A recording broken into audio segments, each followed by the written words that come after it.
Hello, good evening, everybody. I am Victoria Martz, and I am an Indiana House candidate for District 55. That area covers southern Indiana on the east border. I would be representing Connorsville, Brookville, Metamora, Batesville, Sunman, Morris, areas that could use that Democratic leadership right now. Oh my. Huh, well, that was interesting. So the platform that I'm running on, some of my big issues that are really important to me, well, number one, I'm a criminal defense attorney. So criminal justice is an incredibly important matter to me. I was really upset to see what happened with the Marcellus Williams case in the last week. I'm sure everybody's seen this come across their page. I haven't been online to see what ended up happening at the end of the day, but I am sad at the thought that it probably didn't end up going the way that I wanted it to. And that's why we need people like me and all the other House candidates and city council candidates that are here tonight to get into office.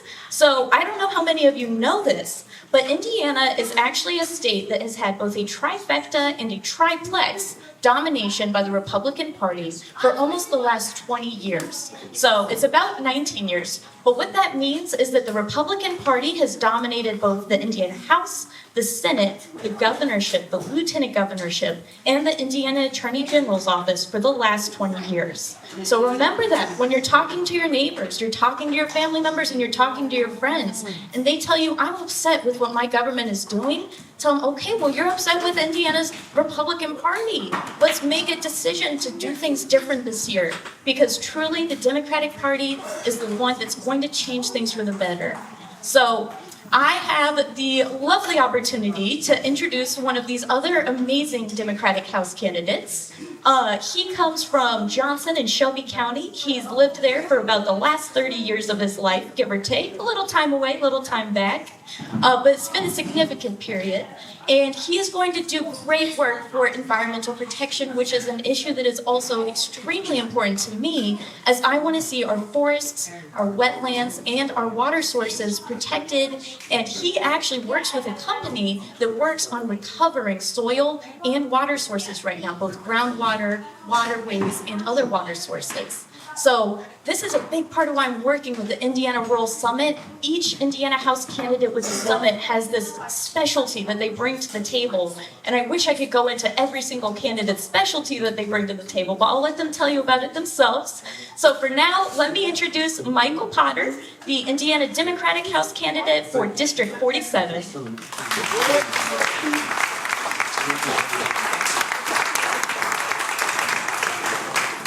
Thank you very much.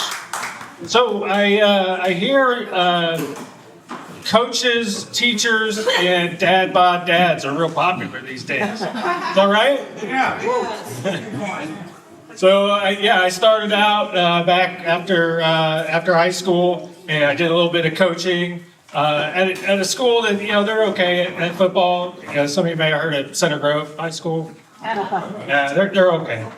Of course, they got good after I stopped coaching. I think one of my seventh grade groups made it up to the state championship after I moved out to California. My name is Michael Potter, and I am running for House District 47. That is the southern part of Johnson County and the western part of Shelby County, and it is the rural areas of Johnson and Shelby County for sure. Which is nice, I get to drive around and see this beautiful countryside, but we have special issues, particularly in Johnson and Shelby, and it's kind of coming out this way too, as urban sprawl from Indianapolis gets bigger and bigger. We don't just have like the isolation issues, which some of the school districts have, but we also have that to control this urban sprawl. And it feels like there hasn't been a lot of planning. So while that's not the key thing for a legislature to deal with, it's really important that we understand how to develop small towns and planning in general so that it's just not a free-for-all for everyone. We really need to focus and have a good idea of what we want from our towns before we just start letting people build. With that comes the issue of solar. I know in Shelby County in particular, industrial solar is a big issue. Folks are saying, hey, we want to keep this prime farm ground and not have these solar panels all over. Well, that's great, but we do have an energy problem as well. And I think we're all, I see most people are similar age or older. I just turned 50 this year. One of the Rural Summit events was on my birthday. But over that time, we've watched farms, and it's not like the farms are not getting sold, right? They're getting sold. Families are just getting out of the business. So they can either go to homes, which are going to consume energy, or they can go to solar farms.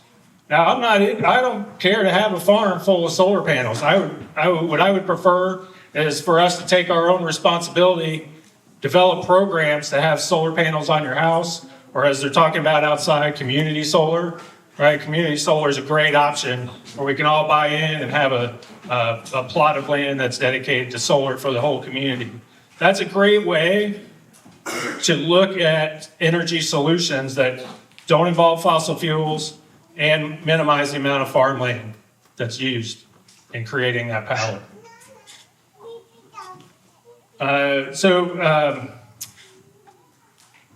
Victoria mentioned I do soil and groundwater recovery. I've been an environmental scientist for 25 years now.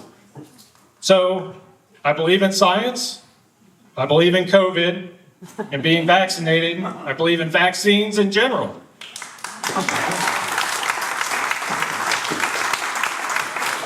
Well, one of the things, a lot of times I get, so what's your platform? My platform is I believe in science. I believe in having civil conversations. Really just simple things. I believe in, getting out of this super minority situation that we're in and having a balanced legislature. I think with a balanced legislature, we can have more common and civil conversations. And I think that's important. I think that we've lost that. We've become polarized. So I certainly want to see that happen. On the environmental front, it's really obviously it's my job. I started hearing people talk about particularly the LEAP project and what's happening with the water supply from Lafayette to Lebanon, really the Economic Development Corporation, which I'm in favor of economic development. Don't get me wrong. We got to develop. We got to, I just started out talking about planning. We have to have a plan. But part of that plan is, hey, do we have water where we want to put this neighborhood, home? I know in Bargersville, where I live, they're planting homes. And every well around that plot of land, every property is going dry. I see it on our chat boards all the time. Hey, my well went dry. What am I going to do? Where do you guys get water? How do you do this? And what do? They're going to put 8 homes in the middle of those 10 other homes that have dry wells. How does that work? And it turns out that if you only have so many homes, the builder doesn't even have to do a study for water. So this guy's they're going to build these homes and sell them and tell them they have water. And after 1 year of living there, their well's going to go dry. You can just talk to any of their neighbors, and they're up on a hill. They have no supply. They have no runoff to the highest point. You have to be thinking about the environmental issues from the start, right from the get-go. It's really important. And like I said, these folks talking about LEAP, it will affect everyone in Indiana, not LEAP per se, but the issue of water rights. We're just becoming a more crowded state. It's not, it's not as rural as it once was. Other states in the U.S. are having this issue. So this is going to come up. It's kind of one of those like Supreme Court things that, watch what your decisions are now, because in a few years, something's going to happen and you're going to need to have those folks in place when it comes.